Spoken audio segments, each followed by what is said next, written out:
vás všetkých pozdravujem a ja som veľmi rád prijal pozvanie na toto dnešné stretnutie.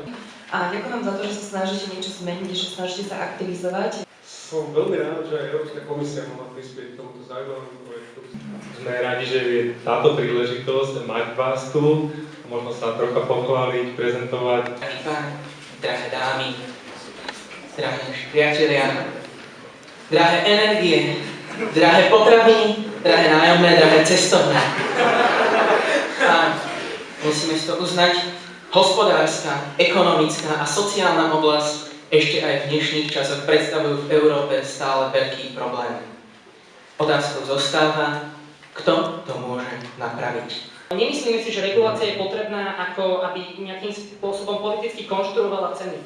Jeden z našich najdôležitejších bodov je teda zavedenie regulačného úradu. My sme chceli investovať do výskumu, ktoré by vlastne prispeli k zefektívneniu alternatívnych zdrojov energie. Zrušením týchto dotácií môžeme vytvoriť omnoho kvalitnejšie služby a za nižšie ceny, keďže bude schopnosť konkurencie.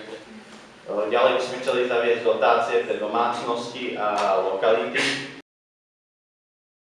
Aby mohli títo občania poskytnúť svoje návrhy, ktoré častokrát môžu byť poslušné. Otázka energetiky je naozaj niečo, pred čím nemôžeme utiecť. Otázka energetiky je skutočne stála európska otázka, všetkých musí zaujímať.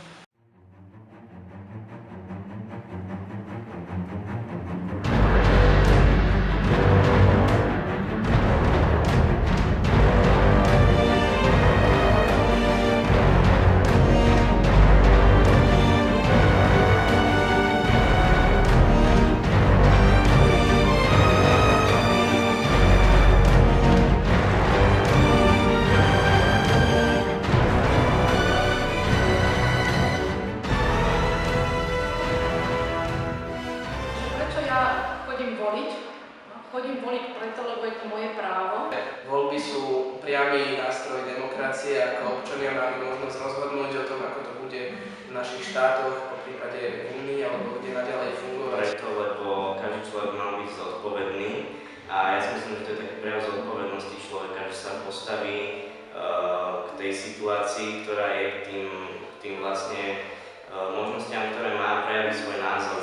Myslím si, že každý by mal využiť túto jedinečnú šancu ovplyvniť budúcnosť, aby potom nenadával alebo nebedákal nad tým, že nevyužil tú šancu a tú možnosť. Takže to je taký môj hlas preto, prečo ísť voliť. A myslím si, že ľudia, ktorí nevyužívajú svoje práva, tak si ich nezaslúžia. Choďte voliť. Svojou voľbou a využitím svojho práva voliť môžete ukázať Európe a svetu, že vám záleží na tom, čo sa deje okolo vás a svet vás bude počúvať.